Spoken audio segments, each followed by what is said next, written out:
श्रीमद् भागवत तृतीय स्कंद अथ त्रयोविंशो अध्याय। कर्दम और देवहूति का विहार। श्री मैत्रेय जी ने कहा, विदुर जी, माता पिता के चले जाने पर पति के अभिप्राय को समझ लेने में कुशल साध्वी देवहूति कर्दम जी की प्रतिदिन प्रेम पूर्वक सेवा करने लगी, ठीक उसी तरह जैसे श्री पार्वती जी भगवान शंकर की सेवा करती हैं। उसने काम, वासना, दम, द्वेष, लोभ, पाप और मद का त्याग कर बड़ी सावधानी और लगन के साथ सेवा में तत्पर रहकर विश्वास, पवित्रता, गौरव, संयम, शुश्रूषा, प्रेम और मधुर भाषण आदि गुणों से अपने परम तेजस्वी पति देव को संतुष्ट कर लिया। देवहूति समझती थी कि मेरे पति देव दैव से भी बढ़कर हैं, इसलिए वह उनसे बड़ी बड़ी आशाएं रखकर उनकी सेवा में लगी रहती थी। इस प्रकार बहुत दिनों तक अपना अनुवर्तन करने वाली उस मनुपुत्री को व्रत आदि का पालन करने से दुर्बल हुई देख देवर्षि श्रेष्ठ कर्दम को दयावश कुछ खेद हुआ और उन्होंने उससे प्रेम गदगद वाणी में कहा। कर्दम जी बोले, मनुनंदिनी, तुमने मेरा बड़ा आदर किया है। मैं तुम्हारी उत्तम सेवा और परम भक्ति से संतुष्ट हुआ हूँ।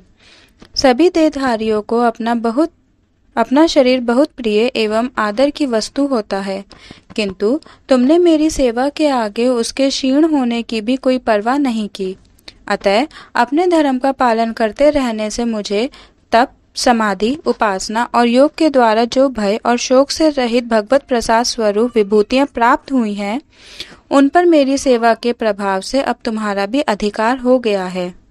मैं तुम्हें दिव्य दृष्टि प्रदान करता हूँ, उसके द्वारा तुम उन्हें देखो। अन्य जितने भी भोग हैं वे तो भगवान श्री हरि के भ्रकुटी विलास मात्र से नष्ट हो जाते हैं, अतः वे इनके आगे कुछ भी नहीं हैं। तुम मेरी सेवा से भी कृतार्थ हो गई हो। अपने पातिव्रत धर्म का पालन करने से तुम्हें ये दिव्य भोग प्राप्त हो गए हैं, तुम इन्हें भोग सकती हो। हम राजा हैं, हमें सब कुछ सुलभ है। इस प्रकार जो अभिमान आदि विकार हैं, उनके रहते हुए मनुष्यों को इन दिव्य भोगों की प्राप्ति होनी कठिन है। कर्दम जी के इस प्रकार कहने से अपने पति देव को संपूर्ण योग माया और विद्याओं में कुशल जानकर उस अबला की सारी चिंता जाती रही।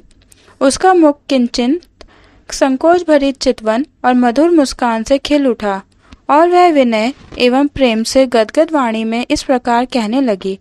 देवहूति ने कहा, दिव्य श्रेष्ठ स्वामिन, मैं यह जानती हूँ कि कभी निष्फल न होने वाली योग शक्ति और त्रिगुणात्मिका माया पर अधिकार रखने वाले आपको ये सब ऐश्वर्य प्राप्त हैं, किंतु प्रभो, आपने विवाह के समय जो प्रतिज्ञा की थी कि गर्भाधान होने तक मैं तुम्हारे साथ गृहस्थ सुख का उपभोग करूँगा, उसकी अब पूर्ति होनी चाहिए, क्योंकि श्रेष्ठ पति के द्वारा संतान प्राप्त होना पतिव्रता स्त्री के लिए महान लाभ है।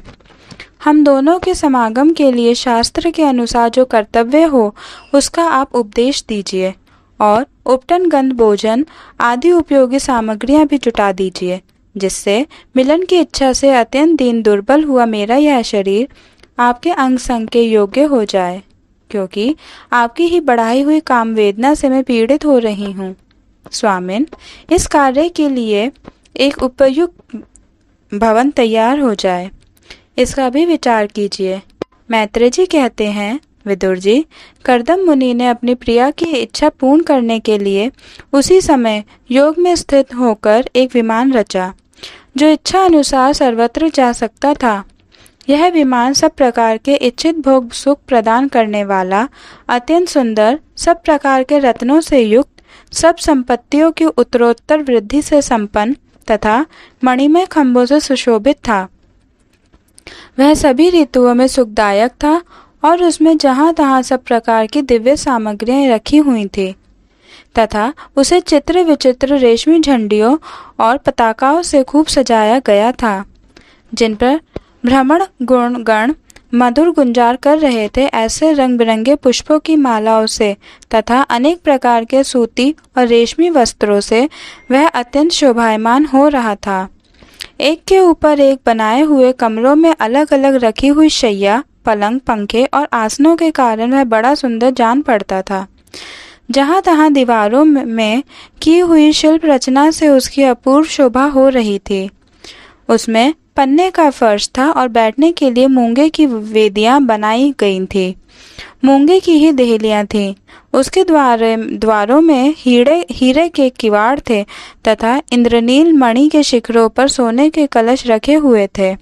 उसकी हीरे की दीवारों में बढ़िया लाल जड़े हुए थे, जो ऐसे जान पड़ते थे मानो विमान की आंखें हों, तथा उसे रंग बिरंगे चंदोवे और बहुमूल्य सुनहरी बंधनवारों से सजाया गया था। उस विमान में जहाँ तहाँ कृत्रिम हंस और कबूतर आदि पक्षी बनाए गए थे, जो बिल्कुल सजीव से मालूम पड़ते थे। उन्हें अपना सजातीय समझकर बहुत से हंस और कबूतर उनके पास बैठ बैठकर अपनी बोली बोलते थे। उसमें सुविधा अनुसार क्रीड़ा स्थली, शयनगृह, बैठक आंगन और चौक आदि बनाए गए थे, जिनके कारण वह विमान स्वयं करदम जी को भी विस्मित सा कर रहा था। ऐसे सुंदर घर को भी जब देवहूति ने बहुत प्रसन्न चित्त से नहीं देखा, तो सबके आंतरिक भाव को परख लेने वाले करदम जी ने स्वयं ही कहा, भीरू, तुम इस बिंदु सरोवर में स्नान करके विमान पर चढ़ जाओ। यह विष्णु भगवान का रचा हुआ तीर्थ मनुष्यों को सभी कामनाओं की प्राप्ति कराने वाला है। कमल लोचना, देवहूति ने अपने पति की बात मानकर सरस्वती के पवित्र जल से भरे हुए उस सरोवर में प्रवेश किया। उस समय वह बड़ी मैली कुचैली साड़ी पहने हुए थी। उसके सिर के बाल चिपक जाने से उसमें लटें पड़ गई थी। शरीर में मैल जम गया था तथा स्तन कांतिहीन हो गए थे। सरोवर में गोता लगाने पर उसने उसके भीतर एक महल में 1000 कन्याएं देखी। वे सभी किशोर अवस्था की थीं और उनके शरीरों से कमल की सी गंध आती थी।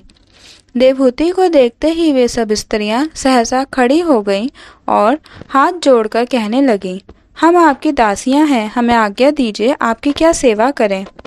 विदुर जी, तब स्वामिनी को सम्मान देने वाली उन रमणियों ने बहुमूल्य मसालों तथा गंध आदि से मिश्रित जल के द्वारा मनस्विनी देवहूति को स्नान कराया तथा उसे 2 नवीन और निर्मल वस्त्र पहनने को दिए।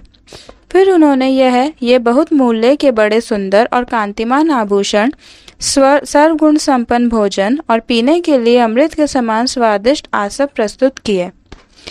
अब देवहूति ने दर्पण में अपना प्रतिबिंब देखा तो उसे मालूम हुआ कि वह भांति भांति के सुगंधित फूलों के हारों से विभूषित है, स्वच्छ वस्त्र धारण किए हुए है, उसका शरीर भी निर्मल और कांतिमान हो गया है तथा उन कन्याओं ने बड़े आदरपूर्वक उसका मांगलिक श्रृंगार किया है। उसे सिर से स्नान कराया गया है। स्नान के पश्चात अंग अंग में सब प्रकार के आभूषण सजाए गए हैं तथा उसके गले में हार, हुमेल, हाथों में कणकण तथा पैरों में छमछमाते हुए सोने के पाजेब सुशोभित हैं। कमर में पड़ी हुई सोने की रतन चटित करधनी से, बहुमूल्य मणियों के हार से और अंग अंग में लगे हुए कुमकुम आदि मंगल द्रव्यों से उसकी अपूर्व शोभा हो रही है। उसका मुख सुंदर, दंतावली मनोहर बोहें, कमल की कली से स्पर्धा करने वाले प्रेम कटाक्षमय सुंदर नेत्र और नीली अलकावली से बड़ा ही सुंदर जान पड़ता है।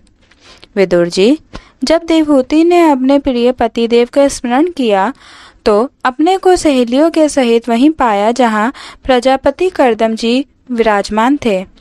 उस समय अपने को सहस्त्रों स्त्रियों के सहित अपने प्राणनाथ के सामने देख और इसे उनके योग का प्रभाव समझकर देवहूति को बड़ा विस्मय हुआ।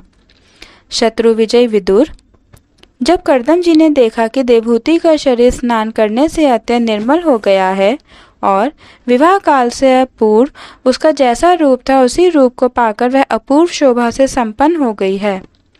उसका सुंदर वक्षस्थल चोली से ढका हुआ है, हजारों विद्याधरियां उसकी सेवा में लगी हुई हैं तथा उसके शरीर पर बढ़िया बढ़िया वस्त्र शोभा पा रहे हैं।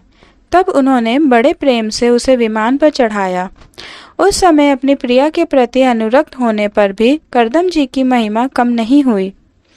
विद्याधरियां उनके शरीर की सेवा कर रही थी। खिले हुए कुमुद के फूलों से श्रृंगार करके अत्यंत सुंदर बने हुए वे विमान पर इस प्रकार शोभा पा रहे थे मानो आकाश में तारागण से घिरे हुए चंद्रदेव विराजमान हों। उस विमान पर निवास कर उन्होंने दीर्घ काल तक कुबेर जी के समान मेरू पर्वत की घाटियों में विहार किया। ये घाटियां 8 लोकपालों की विहार भूमि है। इनमें कामदेव को बढ़ाने वाली शीतल मंद सुगंध वायु चलकर इनकी कमनीय शोभा का विस्तार करती है तथा श्री गंगा जी के सर्वलोक से गिरने की मंगलमय ध्वनि निरंतर गूंजती रहती है। उस समय भी दिव्य विद्याधरियों का समुदाय उनकी सेवा में उपस्थित था और सिद्धगण वंदना किया करते थे।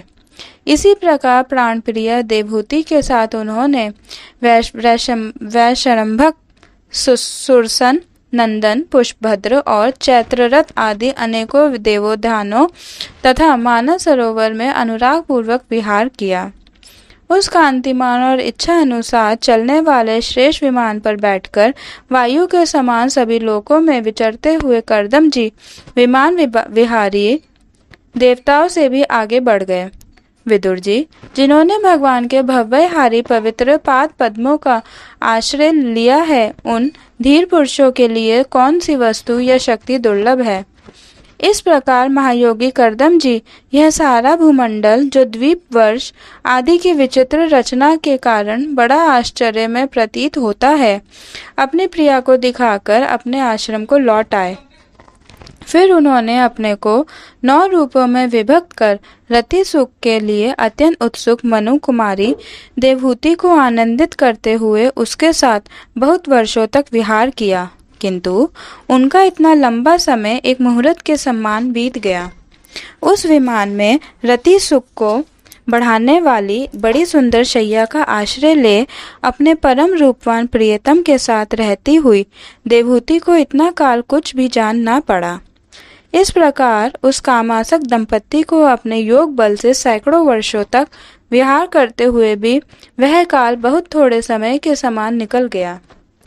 आत्मज्ञानी करदम जी सब प्रकार के संकल्पों को जानते थे, अतः देवहूति को संतान प्राप्ति के लिए उत्सुक देख तथा भगवान के आदेश को स्मरण कर उन्होंने अपने स्वरूप के 9 विभाग किए तथा कन्याओं की उत्पत्ति के लिए एकाग्र चित्त से अर्धांग रूप में अपनी पत्नी की भावना करते हुए उसके गर्भ में वीर्य स्थापित किया। इससे देवहूति के एक ही साथ 9 कन्याएं पैदा हुईं। वे सभी सर्वांग सुंदरी थीं और अनेक शरीर से लाल कमल की सी सुगंध निकलती थी। इसी समय शुद्ध स्वभाव वाली सती देवहूति ने देखा कि पूर्व प्रतिज्ञा के अनुसार उसके पति देव संन्यास आश्रम ग्रहण करके वन को जाना चाहते हैं, तो उसने अपने आंसुओं को रोककर ऊपर से मुस्कुराते हुए व्याकुल एवं संतप्त हृदय से धीरे धीरे अति मधुर वाणी में कहा। उस समय वह सिर नीचा किए हुए अपने नखमणि मंडित चरण कमल से पृथ्वी को कुरेद रही थी। देवहूति ने कहा, भगवान, आपने जो कुछ प्रतिज्ञा की थी वह सब तो पूर्णतः निभा दी, तो भी मैं आपकी शरणागत हूँ, अतः आप मुझे अभयदान और दीजिए। ब्राह्मण, इन कन्याओं के लिए योग्य वर खोजने पड़ेंगे और आपके वन को चले जाने के बाद मेरे जन्म मरण रूप शोक को दूर करने के लिए कोई होना चाहिए। प्रभो, अब तक परमात्मा से विमुख रहकर मेरा जो समय इंद्रिय सुख भोगने में बीता है वह तो निरर्थक ही हो गया। आपके परम प्रभाव को न जानने के कारण ही मैंने इंद्रियों के विषयों में आसक्त रहकर आपसे अनुराग किया, तथापि यह भी मेरे संसार भय को दूर करने वाला ही होना चाहिए। अज्ञानवश असत पुरुषों के साथ किया हुआ जो संग संसार बंधन का कारण होता है, वही सत्पुरुषों के साथ किए जाने पर असंगता प्रदान करता है। संसार में जिस पुरुष के कर्मों से ना तो धर्म का संपादन होता है, न वैराग्य उत्पन्न होता है और न भगवान की सेवा ही संपन्न होती है, वह पुरुष जीते जी ही मुर्दे के समान है। अवश्य ही मैं भगवान की माया से बहुत ठगी गई। जो आप जैसे मुक्तिदाता पतिदेव को पाकर भी मैंने संसार बंधन से छूटने की इच्छा नहीं की। श्रीमद् भागवत तृतीय स्कंद अथ 24वां अध्याय। श्री कपिल देव जी का जन्म। श्री मैत्रेय जी कहते हैं, उत्तम गुणों से सुशोभित मनु कुमारी देवहूति ने जब ऐसी वैराग्य युक्त बातें सुनी, तब कृपालु कर्दम मुनि को भगवान विष्णु के कथन का स्मरण हो आया और उन्होंने उससे कहा। कर्दम जी बोले, दोष रहित राजकुमारी, तुम अपने विषय में इस प्रकार खेद ना करो। तुम्हारे गर्भ में अविनाशी भगवान विष्णु शीघ्र ही पधारेंगे। प्रिय, तुमने अनेक प्रकार के व्रतों का पालन किया है, अतः तुम्हारा कल्याण होगा। अब तुम संयम, नियम, तप और दान आदि करती हुई श्रद्धा पूर्वक भगवान का भजन करो। इस प्रकार आराधना करने पर श्री हरि तुम्हारे गर्भ से अवतीर्ण होकर मेरा यश बढ़ावेंगे और ब्रह्म ज्ञान का उपदेश करके तुम्हारे हृदय के अहंकार में ग्रंथि का छेदन करेंगे। श्री मैत्रेय जी कहते हैं, विदुर जी, प्रजापति कर्दम के आदेश में गौरव बुद्धि होने से देवहूति ने उस पर पूर्ण विश्वास किया और वह निर्विकार जगत गुरु भगवान श्री पुरुषोत्तम की आराधना करने लगी। इस प्रकार बहुत समय बीत जाने पर भगवान मधुसूदन कर्दम जी के वीर्य का आश्रय ले उसके गर्भ से इस प्रकार प्रकट हुए जैसे काश में अग्नि। उस समय आकाश में मेघ जल बरसाते हुए गरज गरज कर बाजे बजाने लगे, गंधर्वगण गान करने लगे और अप्सराएं आनंदित होकर नाचने लगे। आकाश से देवताओं के बरसाए हुए दिव्य पुष्पों की वर्षा होने लगी। सब दिशाओं में आनंद छा गया। जलाशयों का जल निर्मल हो गया और सभी जीवों के मन प्रसन्न हो गए। इसी समय सरस्वती नदी से घिरे हुए कर्दम जी के उस आश्रम में मरीचि आदि मुनियों के सहित ब्रह्मा जी आए।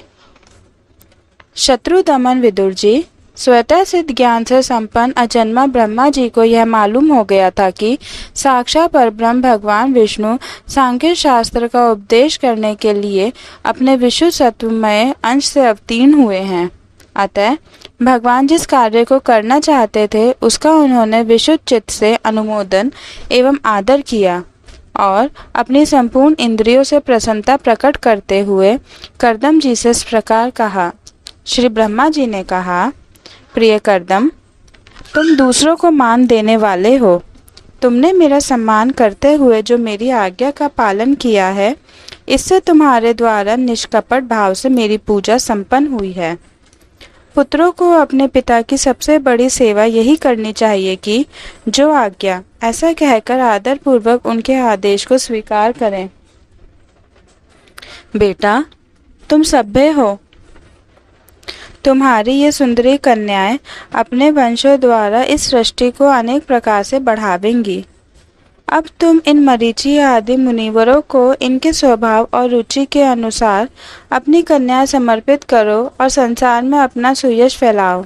मुने, मैं जानता हूँ जो संपूर्ण प्राणियों की निधि हैं, उनके अभिष्ट मनोरथ पूर्ण करने वाले हैं। वे आदि पुरुष श्री नारायण ही अपनी योग माया से कपिल के रूप में अवतीर्ण हुए हैं।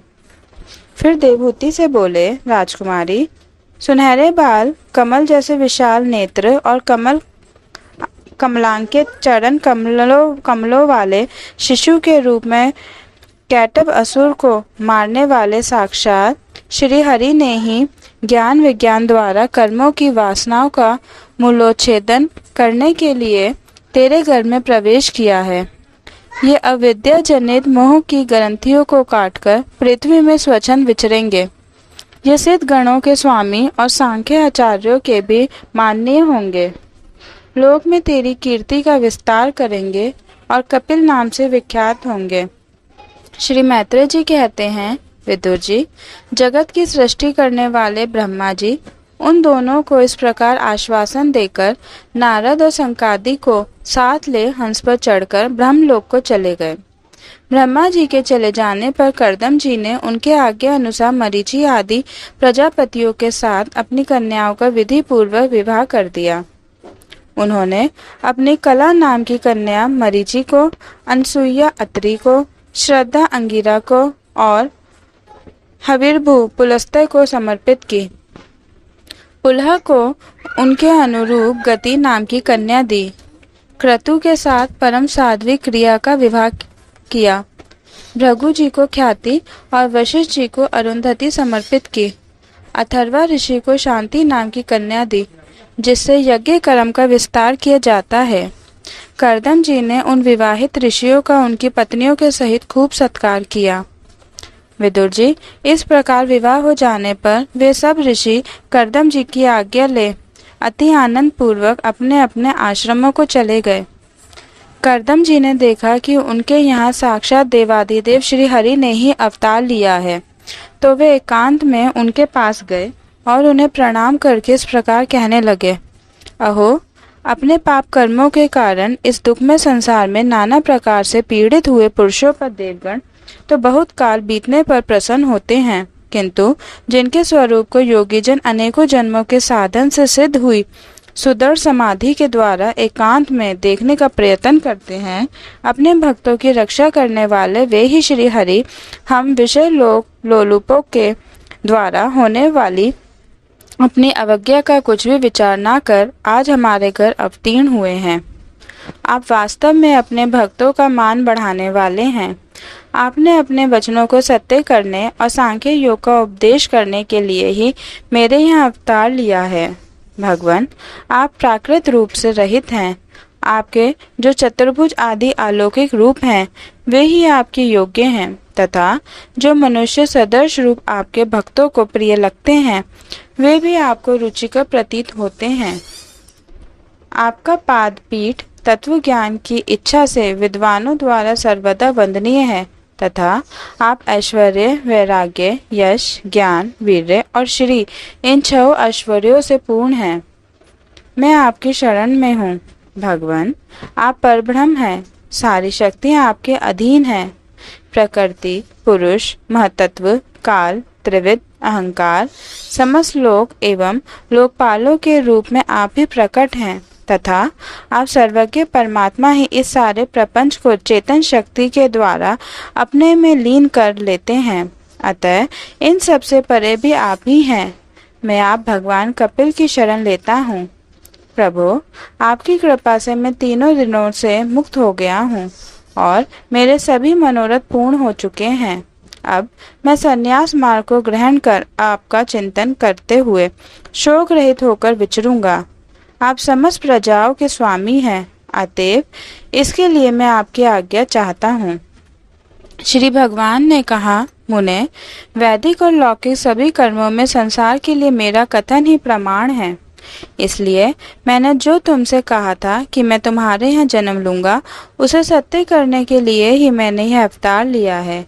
इस लोक में मेरा यह जन्म लिंग शरीर से मुक्त होने की इच्छा वाले मुनियों के लिए आत्मदर्शन में उपयोगी प्रकृति आदि तत्वों का विवेचन करने के लिए ही हुआ है। आत्मज्ञान का यह सूक्ष्म मार्ग बहुत समय से लुप्त हो गया है। इसे फिर से प्रवर्तित करने के लिए ही मैंने यह शरीर ग्रहण किया है, ऐसा जानो। मुने, मैं आज्ञा देता हूँ, तुम इच्छा अनुसार जाओ और अपने संपूर्ण कर्म मुझे अर्पण करते हुए दुर्जय मृत्यु को जीतकर मोक्ष पद प्राप्त करने के लिए मेरा भजन करो। मैं स्वयं प्रकाश और संपूर्ण जीवों के अंतःकरणों में रहने वाला परमात्मा ही हूँ। अतः जब तुम विशुद्ध बुद्धि के द्वारा अपने अंतःकरण में मेरा साक्षात्कार कर लोगे, तब सब प्रकार के शोकों से छूटकर निर्भय पद प्राप्त कर लोगे। माता देवहूति को भी मैं संपूर्ण कर्मों से छुड़ाने वाला आत्मज्ञान प्रदान करूंगा, जिससे यह संसार रूप भय से पार हो जाएंगी। श्री मैत्रेय जी कहते हैं, भगवान कपिल के इस प्रकार कहने पर प्रजापति कर्दम जी उनकी परिक्रमा कर प्रसन्नता पूर्वक वन को चले गए। वह अहिंसामय संन्यास धर्म का पालन करते हुए वे एकमात्र श्री भगवान की शरण हो गए तथा अग्नि और आश्रम का त्याग करके निसंग भाव से पृथ्वी पर विचरने लगे। जो कार्य कारण से अतीत हैं, सत्व आदि गुणों का प्रकाशक एवं निर्गुण है और अनन्य भक्ति से ही प्रत्यक्ष होता है, उस परब्रह्म में उन्होंने अपना मन लगा दिया। वे अहंकार, ममता और सुख दुख आदि द्वंद्वों से छूटकर समदर्शी हो सब में अपने आत्मा को ही देखने लगे। उनकी बुद्धि अंतर्मुख एवं शांत हो गई। उस समय धीर करदम जी शांत लहरों वाले समुद्र के समान जान पड़ने लगे। परम भक्ति भाव के द्वारा सर्व अंतर्यामी सर्वज्ञ श्री वासुदेव में चित्त स्थिर हो जाने से वे सारे बंधनों से मुक्त हो गए। संपूर्ण भूतों में अपने आत्मा श्री भगवान को और संपूर्ण भूतों को आत्म स्वरूप श्री हरि में स्थित देखने लगे। इस प्रकार इच्छा और द्वेष से रहित सर्वत्र संबुद्धि और भगवत भक्ति से संपन्न होकर श्री करदम जी ने भगवान का परम पद प्राप्त कर लिया। अथ पंचविंशो अध्याय देवहूति का प्रश्न तथा कपिल द्वारा भक्ति योग की महिमा का वर्णन। शौनक जी ने पूछा, सूत जी, तत्वों की संख्या करने वाले भगवान कपिल साक्षात अजन्मा नारायण होकर भी लोगों को आत्मज्ञान का उपदेश करने के लिए अपनी माया से उत्पन्न हुए थे। मैंने भगवान के बहुत से चरित्र सुने हैं, तथापि इन योगी प्रवर पुरुष श्रेष्ठ कपिल जी की कीर्ति को सुनते सुनते मेरी इंद्रियां तृप्त नहीं होती। सर्वथा स्वतंत्र श्री हरि अपनी योग माया द्वारा भक्तों की इच्छा के अनुसार शरीर धारण करके जो जो लीलाएं करते हैं वे सभी कीर्तन करने योग्य हैं। अतः आप मुझे वे सभी सुनाइए, मुझे उन्हें सुनने में बड़ी श्रद्धा है। सूत जी कहते हैं, मुने, आपकी ही भांति जब विदुर जी ने भी यह आत्मज्ञान विषय प्रश्न किया तो श्री व्यास जी के सखा भगवान मैत्रेय जी प्रसन्न होकर इस प्रकार कहने लगे। श्री मैत्रेय जी ने कहा, विदुर जी, पिता के वन में चले जाने पर भगवान कपिल जी माता का प्रिय करने की इच्छा से उस बिंदुसर तीर्थ में रहने लगे। एक दिन तत्व समूह के पारदर्शी भगवान कपिल कर्म कला से विरत हो आसन पर विराजमान थे। उस समय ब्रह्मा जी के वचनों का स्मरण करके देवहूति ने उनसे कहा। देवहूति बोली, भूमन प्रभो, इन दुष्ट इंद्रियों की विषय लालसा से मैं बहुत ऊब गई हूँ और इनकी इच्छा पूरी करते रहने से ही घोर अज्ञान अंधकार में पड़ी हुई हूँ। अब आपकी कृपा से मेरी जन्म परंपरा समाप्त हो चुकी है। इसी से इस दुस्तर अज्ञान अंधकार से पार लगाने के लिए सुंदर नेत्र रूप आप प्राप्त हुए हैं।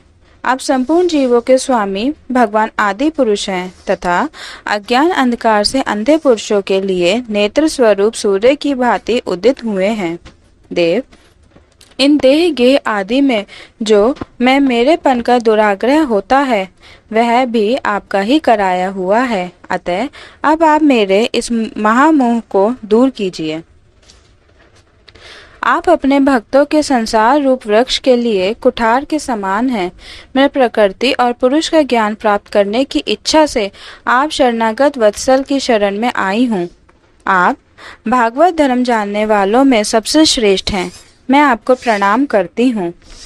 श्री मैत्रेय जी कहते हैं, इस प्रकार माता देवहूति ने अपनी जो अभिलाषा प्रकट की वह परम पवित्र और लोगों को मोक्ष का मार्ग दिखाने वाली थी।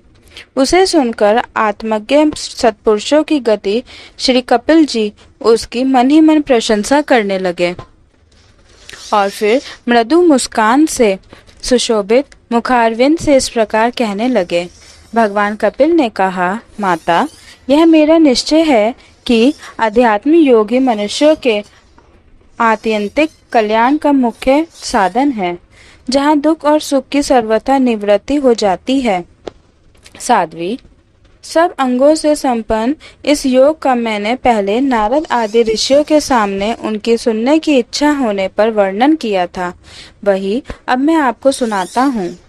इस जीव के बंधन और मोक्ष का कारण मन ही माना गया है।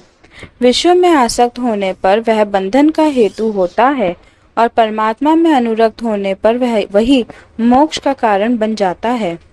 जिस समय यह मन मैं और मेरेपन के कारण होने वाले काम लोभ आदि विकारों से मुक्त एवं शुद्ध हो जाता है, उस समय वह सुख दुख से छूटकर सम अवस्था में आ जाता है। तब जीव अपने ज्ञान वैराग्य और भक्ति से युक्त हृदय से आत्मा को प्रकृति से परे एकमात्र भेद रहित स्वयं प्रकाश सूक्ष्म अखंड और उदासीन दिखता है तथा प्रकृति को शक्तिहीन अनुभव करता है। योगियों के लिए भगवत प्राप्ति के निमित्त सर्वात्मा श्री हरि के प्रति की हुई भक्ति के समान और कोई मंगलमय मार्ग नहीं है। विवेकी जन संग या आसक्ति को ही आत्मा का अछेद्य बंधन मानते हैं, किंतु वही संग या आसक्ति जब संतों महापुरुषों के प्रति हो जाती है तो मोक्ष का खुला द्वार बन जाती है। जो लोग सहनशील, दयालु, समस्त देहधारियों के अकारण ही हितु, किसी के प्रति भी शत्रु भावना रखने वाले, शांत, सरल स्वभाव और सत्पुरुषों का सम्मान करने वाले होते हैं, जो मुझ में अनन्य भाव से सुदृढ़ प्रेम करते हैं, मेरे लिए संपूर्ण कर्म तथा अपने सगे संबंधियों को भी त्याग देते हैं और मेरे प्राण रहकर मेरी पवित्र कथाओं का श्रवण कीर्तन करते हैं तथा मुझ में ही चित्त लगाए रहते हैं, उन भक्तों को संसार के तरह तरह के ताप कोई कष्ट नहीं पहुंचाते हैं। साध्वी, ऐसे ऐसे सर्वसंग परित्यागी महापुरुष ही साधु होते हैं। तुम्हें उन्हीं के संग की इच्छा करनी चाहिए, क्योंकि वे आसक्ति से उत्पन्न सभी दोषों को हर लेने वाले हैं। सत्पुरुषों के समागम से मेरे पराक्रमों का यथार्थ ज्ञान कराने वाली तथा हृदय और कानों को प्रिय लगने वाली कथाएं होती हैं। उनका सेवन करने से शीघ्र ही मोक्ष मार्ग में श्रद्धा, प्रेम और भक्ति का क्रमशः विकास होता है। फिर मेरी सृष्टि आदि लीलाओं का चिंतन करने से प्राप्त हुई भक्ति के द्वारा लौकिक एवं पारलौकिक सुखों में वैराग्य हो जाने पर मनुष्य सावधानता पूर्वक योग के भक्ति प्रदान सरल उपायों से समाहित होकर मनोनिग्रह के लिए यत्न करेगा। इस प्रकार प्रकृति के गुणों से उत्पन्न हुए शब्द आदि विषयों का त्याग करने से, वैराग्य युक्त ज्ञान से, योग से और मेरे प्रति की हुई सुदृढ़ भक्ति से मनुष्य मुझ अपने अंतरात्मा को इस देह में ही प्राप्त कर लेता है। देवहूति ने कहा, भगवान, आपकी समुचित भक्ति का स्वरूप क्या है और मेरी जैसी अबलाओं के लिए कैसी भक्ति ठीक है, जिससे कि मैं सहज में ही आपके निर्वाण पद को प्राप्त कर सकूं। निर्वाण स्वरूप प्रभु, जिसके द्वारा तत्व ज्ञान होता है और जो लक्ष्य को भेदने वाले बाण के समान भगवान की प्राप्ति कराने वाला है, वह आपका कहा हुआ योग कैसा है और उसके कितने अंग हैं? हरे, यह सब आप मुझे इस प्रकार समझाइए जिससे कि आपकी कृपा से मैं मंदमती स्त्री जाति भी इस दुर्बोध विषय को सुगमता से समझ सकूं। श्री मैत्रेय जी कहते हैं, विदुर जी, जिसके शरीर से उन्होंने स्वयं जन्म लिया था, उस अपनी माता का ऐसा अभिप्राय जानकर कपिल जी के हृदय में स्नेह उमड़ आया और उन्होंने प्रकृति आदि तत्वों का निरूपण करने वाले शास्त्र का, जिसे सांख्य कहते हैं, उपदेश किया। साथ ही भक्ति विस्तार एवं योग का भी वर्णन किया। श्री भगवान ने कहा, माता, जिसका चित्त एकमात्र भगवान में ही लग गया है, ऐसे मनुष्य की वेद विहित कर्मों में लगी हुई तथा विषयों का ज्ञान कराने वाली इंद्रियों की जो सत्व मूर्ति श्री हरि के प्रति स्वभाव की प्रवृत्ति है, वही भगवान की अहेतु की भक्ति है।